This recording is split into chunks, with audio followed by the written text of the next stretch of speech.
ये दादा, ही बघी आपली बैठक आहे. आणि आम्ही त्याच्यात बसली. हा माझा बाळ. हा माझ्या मुलाचा बेडरूम. जा मध्ये जा.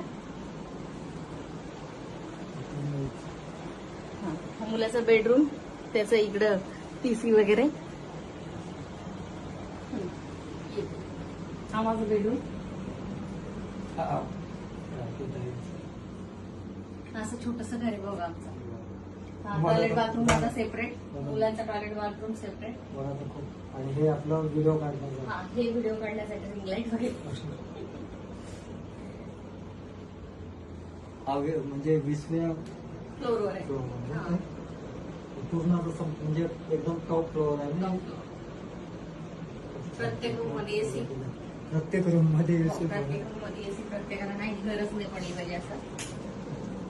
ताई मग हे पूर्ण हे विदेशातले ब्रँड आहेत पूर्ण. हा काही विदेशातले आहेत, काही आपल्या इंडियातले आहेत. आता विदेशी ब्रँड पण आपल्या इंडियात मिळतो.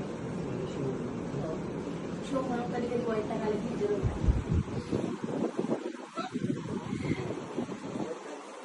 हे आपण आहे ना हा लॅपटॉप. हे लॅपटॉप काम करायचं. टीव्ही खूप मोठा घेऊन टाकतात. तरी जागा छोटी पडली. इथून मग सर्व दिसतात आहे. हो सकाळी तर इतकी मस्त ग्रीनरी दिसते तिथनं. पूर्ण मुंबई दर्शन तुला घडून जाते. आरामात इथं फक्त खिडकीत उभं राहायचं. निवांत एकदम जागा माझी, दगदगीत नाहीये. बघा मित्रांनो, जर उघड्या डोळ्यांनी आपण स्वप्न बघितलं तर ते उघड्या डोळ्यांनी बघितलेलं स्वप्न 100% पूर्ण होतात. आणि याचं जिवंत उदाहरण म्हणजे मराठी अभिनेत्री राखीताई बिराडे. मला म्हणजे मी एक ताईची मी कधीच वरवरून खोटी स्तुती नाही करत आहे. मी मनापासून सांगतोय, मी राखीताई सारखी व्यक्ती माझ्या जीवनात आली पण नाही. आणि मी खूप कमी म्हणजे लाखो लोकांना आयुष्यामध्ये भेटलो आतापर्यंत, पण त्या लाखो मध्ये राखीताई पहिल्या नंबरवर आहे. कारण एवढी मराठी अभिनेत्री असल्यानंतर सुद्धा ताईच्या अंगामध्ये 1% अहंकार नाही, 1%. त्याचं जिवंत उदाहरण मी आहे. तुम्हाला माहिती आहे, मी तर झोपडीत राहतो, शेतीचे कामं करतो.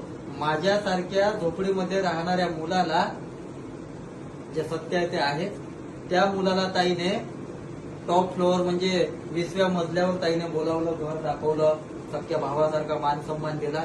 यापेक्षा आणखी काय उदाहरण हवं. माझी बहीण मी पण झोपडीतूनच आली. राखीताई अशीच यशाच्या उंच शिखरावर विराजमान हो. तिचे छान छान मूवी सिरियल आम्हाला पाहायला मिळो.